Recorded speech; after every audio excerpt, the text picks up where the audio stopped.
Hey guys, welcome back to Speak Truth Sports. This is Trey as always. And this is Sparsh here. And this is Luke.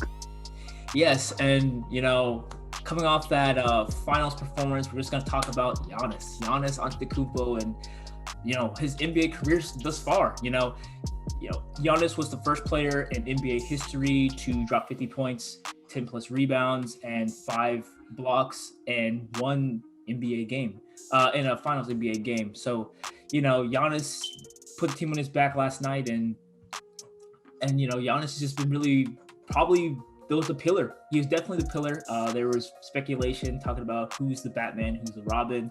I think that's definitely been answered by this final series. Sparsh, where do you want to go with this?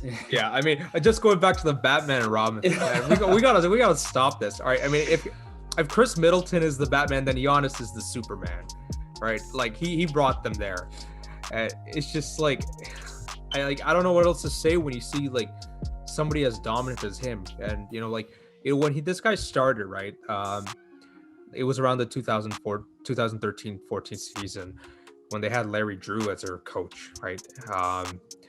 So Giannis was drafted that year, and Brandon Jennings, the guy who said Bucks in 6th, they did a sign and trade with him, and they got Middleton in the process, right? And that year the Bucks were 15-67, the worst record they've ever had, right? And it's crazy when you think about it. 15-67, like, it's terrible, but when you compare it to like the playoffs, like, you need 16 wins to win the championship. And in that first year, they didn't even get that many wins. 15-67. They fired Larry Drew like just that year, and then after that they got Jason Kidd for those 4 years. And from there, we really got to see sort of Giannis's development, right? At the very start of his sort of career, you could see him as sort of that like streaky shooter kind of guy. But after some time, he started to put on muscle, right? And actually, a crazy stat, like from like when he was drafted to now, he gained like 46 pounds and he grew 2 inches within like such a short span since like 2013. And like that time, like, we noticed like some crazy development within him. And then, he had his sort of experiences, like, with Mike Budenholzer as a coach, right? Starting to get that playoff experience, and he has those flameouts here and there. But then after this, when you see sort of this finals experience, to see sort of how far he's come a long way, and to being able to bring the chip to Milwaukee after 50 years. Now he joins this company of Michael Jordan and Hakeem Olajuwon. And with Giannis included, he's the only 3 players to win an MVP, right? A finals MVP and a defensive player of the year. Like that is some insane company he's in. And what's even crazier is that he's only 26. He's only 26. Like, I don't know what else to like really say about that. Like, and he's still got so much more in him.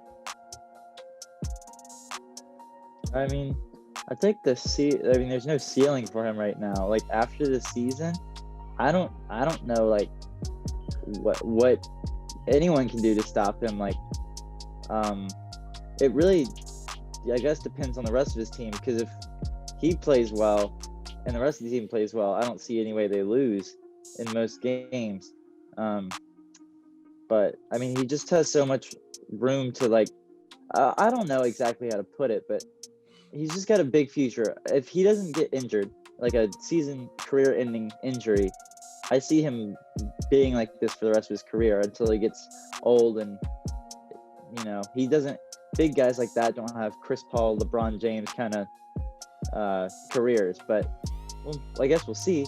But I don't know. I see him going really far for a really long time. Yeah, there was one other interesting thing. You're talking about how he joined company with Olajuwon and Jordan. I think he's the first player actually in NBA history to win a MVP, Finals MVP, Defensive Player of the Year, and actually Most Improved Player of the Year. So Giannis had a historical run, having a historical run. What's great about Giannis is he still has room to improve. Yes, he can do all this stuff inside the three-point line, but imagine if he can get the ability to shoot threes like he did early on in his career. he can always keep improving. Yeah. So, you know, the way Giannis is built right now, the way he's playing right now, it's crazy. And speaking about crazy, let's just go over his resume. At age 26, this is what he's done so far. He's a 2-time NBA MVP, 1-time Defensive Player of the Year, 5-time All-NBA, 4-time All-Defensive NBA. He's a 5-time All-Star. He's won the All-Star MVP once. He won the Most Improved Player in 2017, and he was a All-Rookie. He was on the All-Rookie team 2013-2014 season, and obviously, as we know, he's an NBA champion and a Finals MVP. So, you know, he has a crazy resume at age 26. There's not too many people, as no one really, that has a resume like that at such a young age. And you know, like when you say like he has room to get better, I mean, it's not even like room to get like better. He just has like sort of more room to just add like tools to his kit, you know, like just you get that jump shot going, because eventually at some time, right, that physicality is gonna, you know, wear down with age, right? You know, you can't really beat Father Time, but you know, if he can definitely add that 3-point shot, that, and then the other mid-range shot as well. Like he's doing turnaround fadeaways pretty nicely now. He's getting them going, especially when he's being contested by other centers. But if he can keep on just practicing that, I mean, he's fine. I mean, the greatest thing about Giannis, right? And we talked about this before, even when we were talking about, you know, sort of like Ben Simmons and Giannis sort of comparisons. The thing that's sort of great about Giannis is that he doesn't care if he like airballs like, you know, 5, 10, you know, free throws. He's just going to keep doing it, man. And that's just what's great about him, because he's just so relentless compared to so many other players in the league. Like you don't really see many players like that who, like, even in small moments like that where they sort of flame out, that they don't sort of shy away, but they just keep on going at it, you know. And that's what's sort of great to his character, especially considering, you know, where he's come from at the very beginning, you know, like, you know, coming all the way from Greece, you know, supporting his family and stuff. And there was even a story where, like, when he was playing in the NBA, like there was a time where he even like ran out of like money for like a taxi cab ride and stuff. And it's just a testament to his character, right? Like he doesn't shy away from any opportunity given. And I think that's what sort of makes him so admirable too, because he's that epitome of like hard work and just relentlessness. And I mean, it shows, like at this point, he's already achieved so much in his career. And it's crazy to think that, you know, like 1 to 2 years ago, there were like debates between like him and Anthony Davis as sort of like one of the best big man power forwards in the NBA. And like now it's just undisputed, like Giannis, no question. He's already just done so much, and he's done this with a small market team too. Like I don't know what else you could really do to sort of argue against that. Yeah, I mean, it's just really, you know, one thing you were talking about that I thought was really interesting, which is the unwavering confidence. I think that definitely did give him an edge over a lot of players, because a lot of players do get, you know, shaken and taken away from the moment when they make mistakes like that. But it just seemed like he just kept going, kept his head down, stayed focused. Seeming a testament to him being focused, I think it was, correct me if it was game 4 or game 5, where LeBron James was in the crowd. A reporter asked him, like, did you say anything to LeBron James? He was like, no, I didn't. I'm so locked in. Like, I'm so focused in the moment, I didn't even realize it. And just that just goes to show, which I don't know why the media even, or the reporters even asked him that question. I think that was kind of a silly question in general. But, like, the fact is, like, he's so locked in. He's so focused. He's so determined. And, you know, he had back-to-back 40-point games. Like, you don't do that. Most people don't do stuff like that. A lot of them, you know, have a good game, but can't consistently have great games like that. Like we said in another video or podcast, he literally had no bad games. Even his first game back, game 1, after his injury, of course, he dropped 25 points. So that was his worst game of the series. Crazy, so, you know, it just really goes to show, like, Giannis really, I think the big thing with him is he gained a lot of muscle, and he was kind of, at points it seemed kind of like his jump shot seemed kind of weird, and the way he played seemed not polished, but you saw potential. I think he just really grew into his body, if that makes any sense. He really grew into his muscles and his body type, and I just felt like now he's adjusted and he knows how to play with this style. So, kudos to him. And I think also kudos to the people training him on the Bucks, because that probably also has a big effect on his gameplay. Because I don't think if he had those people there, he probably would have continued playing like he played, when he first got in the league when he was smaller. I think the Bucks training team really, all the offensive coaches and everything like that, they got him playing the way that they needed him to play, and now he's such a dominant player because of it. And also a testament to his hard work that he can completely change his play style within a few years. He's just overall grown so much as a player. Yeah, there was one thing I wanted to talk about. Sparsh, you were talking about a tweet that was put out recently? Yeah, there was a tweet about saying something like Giannis being somewhere now as of today, somewhere being around the top 15. Something like that. I was just wondering what you guys think. I gotta call some cap on that.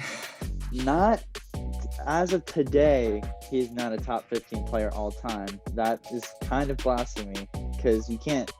He's only been in the league for so long. You can't say he's a top 15 of all time after his first he has all these accolades. Yes, he's got one championship so far. He's an incredible player. I think after this championship spurt, he's already a Hall of Fame player if he retired right now. But I don't think you can put him at top 15 yet, because you have to see the rest of his career is. I mean, look at Derrick Rose back before he got injured. People probably said he was going to be a top 15 player all time, and look now, he's definitely top 100. I don't want to put him in an exact location, but he's not where they thought he was going to be. They thought he was going to be on Kobe, Michael Jordan, LeBron status. But so we have to see where the rest of Giannis's career go. Definitely a Hall of Famer, not top 15 yet. Yeah, I think this recency bias is really hitting us hard right now. He's definitely amazing. He's definitely in talks for definitely top 5 in the NBA. You could debate where in the top 5 exactly, right? There's always good debates around that. Top 15, not yet. Like you said, he's only 26, right? I mean, there's still so much more time for him to add stuff to his resume. And going back to the recency bias, this sort of same thing happened around 2019 as well, when the Raptors won their championship. There were so many sort of media shows, those ESPN stuff. They're all saying Kawhi's the second best or the best player in the world, right? But right after that season, then you see the Nuggets sort of melt down and stuff, and that kind of just gets wiped away, right? So I mean, we got to let that game sort of grow over time, see what he's like, see if this sort of game that he has will last for a long time, to see if he can continue to play with that style, or maybe, if he gets older, add some sort of different style to his game, and, add even more longevity to his career, right? If you can also add that longevity too, then you can easily put yourself up higher, right? I mean, that's a lot of reason why people also have LeBron as, top 1 or 2, because longevity, right? So if Giannis can do that, that can also be another great way for him to sort of soar up in those top all-time rankings. And here's another way to put it. If he's top 5 right now, well, I'll put him at 3, just because even number between 1 and 5. He's 3. That means there's 3 players right now that are top 15 of all time. And then that's excluding all the other generations of basketball players. I mean, even take a look at players that never won a championship, like Karl Malone and Charles Barkley and Ewing and, Reggie Miller and all of them. And Steve Nash, lots of Suns, of course. But, I mean, just look at all those players, and people call them top 15 and top 20 and whatever. I mean, and Chris Paul, top 5 point guard of all time. You can't put him there yet if there's already 3 players in the league. If he's top 3 in the league, that means you're including those 3 in the top 15 and all the other ones that could be top 15 in the history of the NBA. It's just a very large margin of players. Yeah, I think recency bias is very blinding at times. There was this postseason was full of a lot of recency bias. I remember after every single game Kevin Durant played, he's the best player in the world. He's the best player in the world. Paul George, after a good game, oh, he's a top 10 player. I'm like, yo, let's calm down. Like, the top 10 player active when I say Paul George, not of all time, of course, but just like, it just blows my mind. Like, let's just watch the game. Let's just take everything all in. Let them finish off the series. Let them finish off this postseason, and then let's talk about this afterwards. And even afterwards, I know Giannis just won a championship and Finals MVP. Let's hold off on top 15 players of all time, because like Luke was saying, there's a lot of players to account for. There's a lot of greats. To just throw Giannis in there just willy-nilly, I think we just need to just slow it down a bit. And like two other examples of recency bias, like you said, Paul George, but I'm gonna take it further back. Paul George, when he was on the cover of 2K and he was on the Pacers, people were like, oh, he's top 5 in the league right now. He's top 3 in the league. And now, like, people just make fun of him, playoff P, which I don't agree with. I still think he's a great player, and people hate on him too much. But no one's saying that he's probably top 20, maybe top 30. So, like, the fact that we had been saying he's top 5 when he was such a good player on the Pacers and, like, you know, game closer, clutch, it's changed so much. And then another example, which I said earlier, not on the podcast, but before the podcast, is Kawhi Leonard in his Raptors finals run. And when that happened, people were like, Kawhi's better than LeBron. Kawhi's the best player in the league, top 3 player in the league. And now we haven't even seen him play since the first round of playoffs, or second round when he got injured. And then we take a look at Giannis, who just won a finals. It's like, we can't compare the two, because on one, we think he's the greatest. He scored 50. He won a championship. And then the other player's injured and we haven't seen him play in a while. So I bet now if you ask people, Kawhi Leonard is top 10, top 15, and Kawhi is, you know, top 5. It doesn't, like, the recency bias, that's the theme of the podcast, I guess. The recency bias is kicking in. It's unfortunate because, you know, it's sort of this thing that just a lot of like NBA Twitter and NBA media, they just sort of drive, like, each day, like, you're seeing these sort of debates and things. Oh, is this person, you know, top like 5 in the NBA? And you're constantly being like fed these sort of like topics each day that, you know, like, people just make these decisions so much on a whim, but they don't actually really take the time to sort of just kind of just let the game and the product just grow for some time. And then after that, just, you know, analyze it for a bit. But, you know, right now we just need to really sort of hold back and just not get on the recency pack. You know, let's just hold back on that for a bit. Yeah, I definitely agree with that. And I guess on that note, you know, I guess we'll just end off right there.